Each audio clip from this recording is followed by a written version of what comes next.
Hi friends, welcome to my channel story book by Aradhya. Gauri Kalyanam part 22.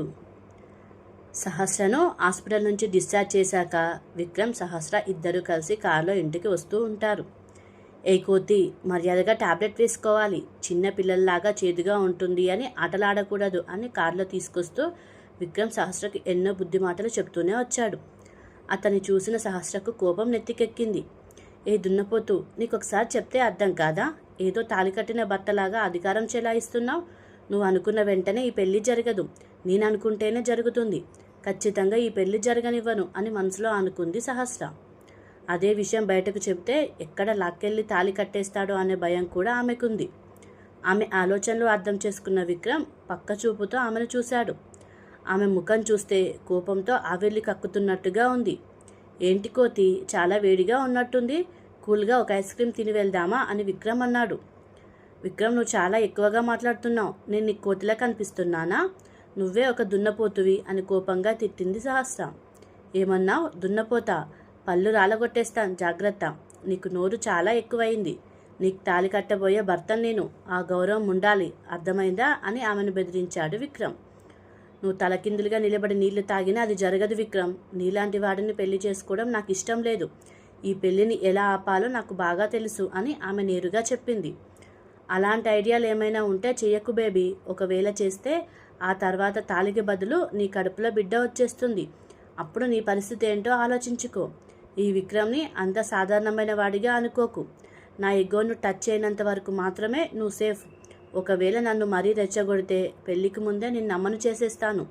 Okay అంటే చెప్పు, ఇప్పుడే guest హౌస్కి వెళ్దాం అని విక్రమ్ అన్నాడు. అతను మాట్లాడిన మాటలు విని సహస్రకు చాలా కోపం వచ్చింది. వీడేమనుకుంటున్నాడు? వాడు అనుకున్న వెంటనే నేను తల్లిని అయిపోవచ్చా? అందుకు నేను కూడా మనసు పెట్టాలి కదా. నన్ను సాధారణమైన అమ్మాయిగా అనుకోకు.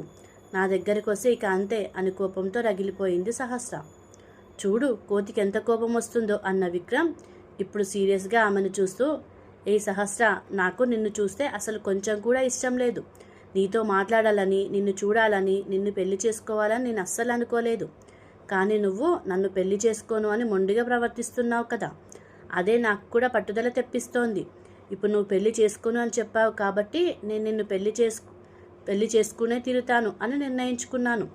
నీతో కలిసి జీవిస్తానో లేదో అనేది తర్వాత విషయం. కానీ నీ మెడలో తాళి మాత్రం ఖచ్చితంగా కడతాను అని విక్రమ్ మాట్లాడుతుండగానే సూర్య ఫోన్ చేశాడు. సహస్ర మాత్రం మనసులో విక్రమ్ని ఎంత తిట్టగలదో అంత తిట్టుకుంటూనే ఉంది. సూర్య ఫోన్ చేస్తున్నాడు అని బ్లూటూత్ కనెక్ట్ చేసి, చెప్పు మచ్చా, ఏం చేస్తున్నావు అని విక్రమ్ అడిగాడు. మచ్చా, పబ్కి వెళ్దామా అని సూర్య అమాయకంగా అడిగాడు. పబ్కా? ఎందుకో ఈ మధ్య చాలా వెళ్తున్నావు, కొంచెం జాగ్రత్తగా ఉండు మచ్చా అని విక్రమ్ చెప్పాడు. నీతో వెంటనే మాట్లాడాలి, త్వరగా రా అని చెప్పి సూర్య ఫోన్ పెట్టేశాడు. కొంతసేపటి తర్వాత సహస్ర ఆమె ఇంటి దగ్గర దింపి ఆమె ఇంట్లో వాళ్ళతో మాట్లాడి వెంటనే పబ్కి బయలుదేరాడు విక్రమ్. ఇక ఆ రోజు రాత్రి రామ్ మరియు గౌరీ ఇంటికొచ్చారు. కొంతసేపు కుటుంబ సభ్యులతో మాట్లాడి తమ గదికి వెళ్ళారు. ఇక కళ్యాణ్ తన ఇంట్లో ఒక్కడే పడుకొని ఉన్నాడు. ఒక చిన్న హాల్, 2 బెడ్రూమ్లు, కిచెన్ ఉన్న ఒక చిన్న ఇంట్లో అతను నివసిస్తున్నాడు. అతని తల్లి గ్రామంలో ఉండటంతో అతను ఒక్కడే హైదరాబాద్లో ఉంటున్నాడు. అది తన తల్లి కోసం అతను కట్టించిన సొంత ఇల్లు. కానీ ఆమె ఇక్కడికి రావడానికి ఇష్టపడకుండా గ్రామంలోనే ఉండిపోయింది. ఆ రోజు రాత్రి కళ్యాణ్కి అస్సలు నిద్ర పట్టలేదు. మరుసటి రోజు ఏం చేయాలో స్నేహకు సరైన ప్లాన్ చెప్పినప్పటికీ అది పక్కాగా జరగాలి అని ఒకవైపు, దేవ్, యుక్త ఇద్దరూ ఒకటవ్వాలి అనే కోరిక మరోవైపు ఉంది. అయినా ఇష్టం లేని వ్యక్తితో ఆ అమ్మాయిని కలపడం సరైనదేనా అని అతని మనస్సాక్షి ప్రశ్నిస్తుంది. కానీ కళ్ళు మూసుకుంటే బిడ్డ ముఖమే గుర్తుకొస్తుంది. తనలాగే ఆ బిడ్డ కూడా అనాథలా పెరగకూడదనేది అతని ఆందోళన. చిన్నప్పటి నుంచి తండ్రి లేకుండా తాను అనుభవించిన కష్టం, తన తల్లి ఎదుర్కొన్న అవమానం, బంధువులు తమను దూరంగా పెట్టడం, ఒంటరిగా కూలి పని చేసి తనను చదివించిన తల్లి ముఖం అతని కళ్ళ ముందు కనిపించింది. నా తల్లిలా యుక్త కష్టపడకూడదు, నాలా ఆ బిడ్డ బాధపడకూడదు అని దృఢంగా నిర్ణయించుకొని రేపు ఖచ్చితంగా యుక్త, దేవ్ ఇద్దరిని ఒకటి చేసి తీరాలి అని నిర్ణయించుకొని పడుకున్నాడు కళ్యాణ్. మరోవైపు స్నేహ వచ్చి, భోజనం చేయి, ఎందుకలా మౌనంగా కూర్చున్నావు యుక్త అని యుక్తని పిలిచింది. మనసుకు ప్రశాంతంగా లేదు యుక్త, నేను చెప్పినా నీకు అర్థం కావటం లేదు. ఇప్పుడు నువ్వు ఏదో కోపంలో మాట్లాడొచ్చు, కానీ ఆ బిడ్డ పెరిగే సమయంలో ఆలోచించు, తండ్రి లేకుండా ఆ బిడ్డ కష్టపడాలా అని అడిగింది స్నేహ. అక్కడ ఉన్న కావ్యకి ఏం అర్థం కాక చూస్తుండగా స్నేహ మాత్రం మౌనంగా ఉంది. ఇక ఆ రోజు రాత్రి యుక్త భోజనం చేసి పడుకుంది. కొంతసేపటికి బిడ్డ ఏడవటంతో దాన్ని ఓదార్చి బిడ్డను నిద్రపుచ్చిన తర్వాత దేవుని తలుచుకుంటూ ఏడుస్తూ పడుకుంది. అతని కలిసిన రోజు నుంచి గడిచిన ప్రతి క్షణాన్ని గుర్తు చేసుకుంటే ఆమెకు ఏడుపాగలేదు. తనకు నచ్చిన వస్తువును కూడా ఎవరికీ వదులుకోని యుక్త, కానీ ఈరోజు తన ప్రాణం కంటే ఎక్కువగా ప్రేమించిన వ్యక్తి మరో అమ్మాయికి సొంతం కాబోతున్నాడని తెలిసినా అతని సంతోషం కోసం మాత్రమే అతన్ని వదులుకొని బాధపడుతోంది. మరోవైపు ఆమె ఏడుస్తుంటే దేవ్ మాత్రం తన కాబోయే భార్యతో ఫోన్లో సంతోషంగా మాట్లాడుకుంటూ ఏసీ రూమ్లో హాయిగా పడుకున్నాడు. మరుసటి రోజు ఉదయం మండపంలో నిశ్చితార్థం ఏర్పాట్లు ఘనంగా జరిగాయి. అక్కడ వేదికపై తన కాబోయే భార్యతో దేవ్ కూర్చున్నాడు.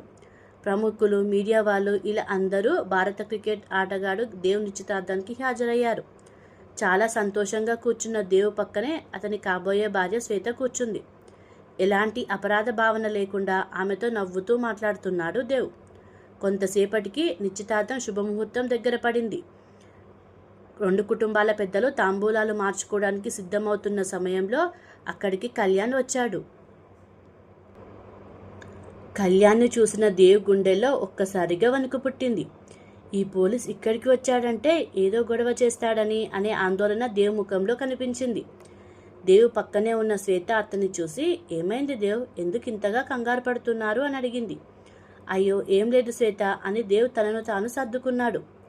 కళ్యాణ్ వైపే చూస్తున్న దేవ్ కళ్ళు మాత్రం అటువైపే నిలిచిపోయాయి. అదే సమయంలో అక్కడికి ఒక మహిళ బిడ్డనెత్తుకొని వచ్చింది. సరిగ్గా అదే సమయంలో నిశ్చితార్థం పత్రిక చదువుతున్నారు. అప్పుడు వచ్చిన ఆ మహిళ ఆపండి అని గట్టిగా అరిచింది. ఆమె గొంతు వినగానే అందరూ వెనక్కి తిరిగి చూశారు. చేతిలో పసిబిడ్డను పట్టుకొని ఆమె నిలబడి ఉంది. ఆ బిడ్డ తనదేనని దేవుకి తెలుసు. ఇప్పుడు అతనిలో భయం మొదలైంది. ఈ అమ్మాయి యుక్త బిడ్డనెత్తుకొని ఎందుకు వచ్చింది అని ఆశ్చర్యంగా చూస్తూ ఉండిపోయాడు. వెంటనే కళ్యాణ్ ఆమె దగ్గరకు వచ్చి, ఏమమ్మా ఏమైంది, ఇక్కడ శుభకార్యం జరుగుతోంది, ఇప్పుడు వచ్చి నిశ్చితార్థం ఆపండి అని అంటున్నావేంటి అని పోలీస్ అధికారి హోదాను చూపిస్తూ అడిగాడు కళ్యాణ్. సార్ ఇక్కడ చూడండి, నిశ్చితార్థం చేసుకోబోతున్న ఈ దేవ్ నన్ను ప్రేమించి నాకు ఒక బిడ్డనిచ్చి ఇప్పుడు నన్ను వదిలేసి వేరే అమ్మాయిని పెళ్లి చేసుకోవడానికి చూస్తున్నాడు అని ఆమె చెప్పగానే దేవ్ తల్లిదండ్రులకు పెద్ద షాక్ తగిలింది. శ్వేత తండ్రి కూడా ఒక్కసారిగా ఉలిక్కిపడ్డాడు. కళ్యాణ్ ఆమె దగ్గరకు వచ్చి, చూడమ్మా, నువ్వు చెప్పినదంతా అలాగే నమ్మలేం. దేవ్ ఇండియన్ టీంలో మంచి పేరున్న క్రికెట్ ప్లేయర్. ఆయనకంటూ ఒక గౌరవం ఉంది, దాన్ని నాశనం చేయకు అని కళ్యాణ్ ఆమెకు బుద్ధి చెప్పినట్టుగా నటిస్తుండగా శ్వేత తండ్రి దగ్గరకు వచ్చాడు. నీకెంత డబ్బు కావాలి, డబ్బు కోసమే కదా ఇలా మాట్లాడుతున్నావు అని ఆయన అడిగాడు. అప్పుడు ఆ మహిళ, ఏంటి డబ్బు కావాలా, నన్ను ప్రేమించి మోసం చేసి మీ అమ్మాయి మెడలో తాళి కట్టడానికి చూస్తున్న ఈ దేవ్ నాకు కావాలి అని పట్టుబట్టింది. అది విన్న దేవ్ కోపంగా కిందకి దిగి వచ్చాడు. ఏయ్ ఎవరు నువ్వు, నేనెప్పుడు చూడలేదు, అలాంటిది నిన్ను ప్రేమించి నీకు బిడ్డనిచ్చానని అబద్ధం చెప్తావా, మర్యాదగా ఇక్కడి నుంచి వెళ్ళిపో, లేదంటే నీ మీద కంప్లైంట్ ఇచ్చి నిన్ను జైలుకు పంపిస్తాను అని దేవ్ కొంచెం ధైర్యంగా మాట్లాడాడు. అది చూసిన కళ్యాణ్, దేవ్ ఈ మహిళ ఎవరో నీకు నిజంగా తెలియదా అని అడిగాడు. సార్ ఆమె ఎవరో నాకు అస్సలు తెలియదు అని దేవ్ చెప్పాడు. అయితే ఆమె చేతిలో ఉన్న బిడ్డ మీది కాదా, నేను కేవలం క్లారిటీ కోసం అడుగుతున్నాను, ఎందుకంటే మీరు ఈమె మీద కేసు పెడితే నేను ఆమెను అరెస్ట్ చేశాను, కానీ ఈ మహిళ ఈ బిడ్డ మీ బిడ్డే అని చెప్తోంది, కాబట్టి కోర్టులో DNA టెస్ట్ చేయిస్తారు, ఒకవేళ అది మీ బిడ్డ అని రుజువైతే మీరు ఇరుక్కుంటారు, లేదంటే ఆమెకు శిక్ష పడుతుంది, అందుకే అడుగుతున్నాను అని కళ్యాణ్ గంభీరంగా అన్నాడు. బిడ్డ ముఖం చూసిన దేవుకి అది తన బిడ్డేనని స్పష్టంగా తెలుసు. మొదటిసారి చూసిన ఆ ముఖాన్ని ఎలా మర్చిపోగలడు. దాంతో ఇప్పుడు దేవ్ కొంచెం తడబడిపోయాడు. దేవ్ ఇక్కడ ఏం జరుగుతోంది అంటూ శ్వేత అక్కడికి వచ్చింది. తన తండ్రిని చూసి, నాన్న నాకు భయంగా ఉంది, ఏం జరిగినా నాకు దేవ్ కావాలి, నేను ఆయననే ప్రేమిస్తున్నాను, ఈరోజు మా పెళ్లి చేయండి, ఈ ఎంగేజ్మెంట్ వద్దు, నేరుగా పెళ్లి చేసుకుందాం, ఏదైనా సమస్య వచ్చి దేవ్ నాకు దక్కకపోతే నేను బతకను అని పట్టుబట్టింది శ్వేత. శ్వేత కాస్త ప్రశాంతంగా ఉండు అని కూతుర్ని శాంతింపజేసి, దేవ్ ఏదైనా చెప్పు అని శ్వేత తండ్రి అడిగాడు. సమాధానం చెప్పలేక దేవ్ మౌనంగా ఉండిపోయాడు. అతని దగ్గరకు అతని అక్క, బావ, తల్లిదండ్రులు అందరూ వచ్చారు. ఏంట్రా ఇది? నీ మీద మాకు చాలా నమ్మకం ఉంది. ఈ అమ్మాయి చెప్పేది మేము నమ్మము, కానీ నువ్వెందుకు మౌనంగా ఉన్నావు అని అడిగారు వాళ్ళు. అక్క, నిజంగా ఆమె ఎవరో నాకు తెలియదు, కానీ ఆ బిడ్డ అని ఏదో చెప్పబోయి దేవ్ మాటను మింగేశాడు. ఎక్కడి నుంచో ఒక బిడ్డను ఎత్తుకొని వచ్చి నన్ను బ్లాక్మెయిల్ చేస్తున్నారు, వీళ్లకు డబ్బే ముఖ్యమై ఉండాలి అని దేవ్ చెప్పగానే కళ్యాణ్ కోపాన్ని ఆపుకోలేకపోయాడు. ఇంతలో స్నేహ అక్కడికి దగ్గరగా వచ్చింది. ఆమె కళ్యాణ్కి ఏదో సైగ చేసింది. ఆ సైగ అతనికి అర్థమై కళ్ళతోనే సరే అని మళ్ళీ సైగ చేసి దేవ్ దగ్గరకు వచ్చాడు. చూడండి, ఇది మీ బిడ్డో కాదో మాత్రమే చెప్పండి. మీరు చెప్పే సమాధానాన్ని బట్టి నేను ఈమెను అరెస్టు చేయాలా వద్దా అనేది నిర్ణయిస్తాను అని కళ్యాణ్ అధికారికంగా అడిగాడు. దేవుకి ఏం చెప్పాలో తెలియక తడబడ్డాడు. అతను నోరు తెరవబోతుండగా అక్కడికి ఆవేశంగా యుక్త వచ్చింది. యుక్తను చూడగానే దేవ్ ఆందోళన మరింత పెరిగింది. అయిపోయింది, వీళ్ళంతా కలిసి ఏదో ప్లాన్ చేశారు, ఈ రోజుతో నా కథ ముగిసిపోయింది అని దేవ్ అనుకుంటుండగా యుక్త ఇక్కడికి ఎందుకు వచ్చింది అని ఆలోచిస్తూ ఉంది శ్వేత. వచ్చిన వెంటనే యుక్త ఆ మహిళ చేతిలో ఉన్న తన బిడ్డను వేగంగా లాక్కొని ఆమె చెంపపై కొట్టింది. ఏయ్, ఎవరు నువ్వు? నా బిడ్డను ఎత్తుకొని వచ్చి ఇక్కడెందుకు గొడవ చేస్తున్నావు అని యుక్త గట్టిగా ఆమెను మందలించింది. అది చూసి శ్వేత తండ్రి ఆశ్చర్యంగా, ఏంటమ్మా యుక్త, ఇది నీ బిడ్డ అని అడిగాడు. అవునంకుల్, ఇది నా బిడ్డే. నా ఫ్రెండ్ బయట బిడ్డను ఆడిస్తూ ఉంటే ఈమెదో మాయ చేసి డబ్బాషతో బిడ్డను ఎత్తుకొని ఇక్కడికి వచ్చేసింది. విషయం తెలిసి మేము ఇక్కడికి పరిగెత్తుకుంటూ వచ్చాం అని యుక్త అబద్ధం చెప్పి పరిస్థితిని చక్కదిద్దింది. యుక్త, మీరు ఇక్కడికి ఎందుకు వచ్చారు? ఇది మీ బిడ్డ అని కళ్యాణ్ అడిగాడు. సార్, ఇది నా బిడ్డ, ఈమె ఎత్తుకొని వచ్చింది, నాకంతా అర్థమవుతుంది. ఈమె డబ్బాషతో ఇలా చేసింది, ఆమెను వదిలేయండి.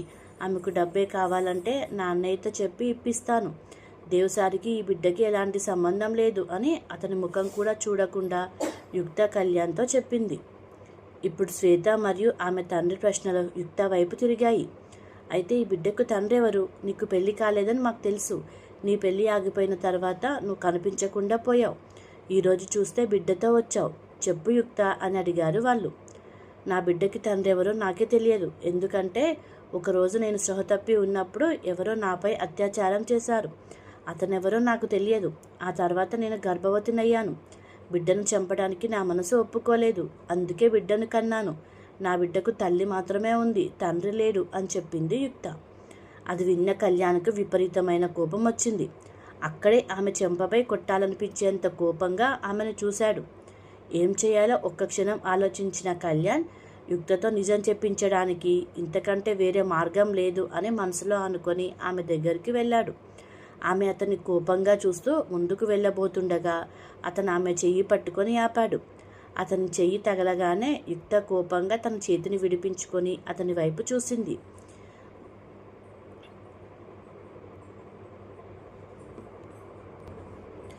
దేవుకి ఏం జరుగుతుందో అర్థం కాక నిశ్చేష్టే నిలబడిపోయాడు. స్నేహ కూడా అక్కడే ఉంది. యుక్త కళ్యాణ్ కళ్ళలోకి నేరుగా చూడలేకపోయింది. అతని చూపు ఆమెను ఏదో చేసేస్తున్నట్టుగా అనిపించింది. ఆ చూపుకు సమాధానం చెప్పలేక కోపంగా తలదించుకొని నిలబడింది యుక్త. ఇక తన మనసును గట్టిగా చేసుకున్న కళ్యాణ్ ఒక్క నిమిషం మౌనంగా ఉన్నాడు. అతని మనసు ఒక స్పష్టమైన నిర్ణయానికి వచ్చింది.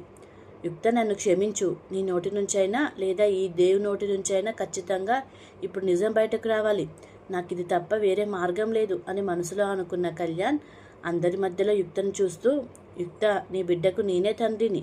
నీకు తెలియకుండా నీపై అత్యాచారం చేసింది నేనే అని చెప్పేశాడు. అది విన్న యుక్తకు పెద్ద షాక్ తగిలింది. స్నేహ కూడా ఒక్క క్షణం ఆశ్చర్యపోయింది. అక్కడ ఉన్న వారందరూ ఒక్క నిమిషం నిశ్చేష్టులై నిలబడిపోయారు. ఈ మాట చెప్పడం వల్ల ఎలాంటి పరిణామాలు ఎదురవుతాయో కళ్యాణ్కి బాగా తెలుసు. తానొక పోలీస్ అధికారి అనే విషయాన్ని కూడా మర్చిపోయి కేవలం ఆ బిడ్డ భవిష్యత్తును దృష్టిలో పెట్టుకొని ఎలాగైనా యుక్త నోటి నుంచైనా దేవు నోటి నుంచైనా నిజం చెప్పించాలనే ఒకే ఒక్క ఉద్దేశంతో కళ్యాణ్ ఆ మాట చెప్పాడు. ఇక అక్కడ పెద్ద ఎత్తున గందరగోళం మొదలయ్యింది. సార్, మీరేం చెప్పారు? దీని పరిణామాలు చాలా దారుణంగా ఉంటాయి అని యుక్త కోపంగా చెప్పింది. నాకంతా తెలుసు యుక్త, ఈ బిడ్డకు నేనే తండ్రిని అని ఇంతకుముందు నేనే ఒప్పుకుంటున్నప్పుడు నీకేం ఇబ్బంది అని అడిగాడు కళ్యాణ్. అది విని దేవ్ ఆశ్చర్యంగా కళ్యాణ్ వైపు చూశాడు. సార్, లేదు, మీరు నా బిడ్డకు తండ్రి కాదు అని యుక్త తడబడుతూ చెప్పింది. సరే, నేను బిడ్డకు తండ్రిని కాదని చెప్తున్నావు కదా, అయితే ఈ బిడ్డకు తండ్రి ఎవరు చెప్పు యుక్త. ఈరోజు నాకు దీనికి సమాధానం ఖచ్చితంగా తెలియాలి. నా బిడ్డకు నేను తండ్రిని కాదు అన్న తర్వాత నువ్వు ఎవరిని తండ్రిగా భావిస్తావు? అదైనా ఇక్కడ అందరికీ చెప్పు అని కళ్యాణ్ కోపంగా అడిగాడు. యుక్తకి ఏం చెప్పాలో తెలియక దేవ్ వైపు కళ్యాణ్ వైపు మార్చి మార్చి చూస్తూ ఉంది. ఓకే ఫ్రెండ్స్, ఆ తర్వాత ఏం జరిగిందో తర్వాతి భాగంలో చూద్దాం. మీకు ఈ కథ నచ్చినట్లయితే ఈ ఛానల్ని సబ్స్క్రైబ్ చేసుకోగలరు. Please subscribe to my channel.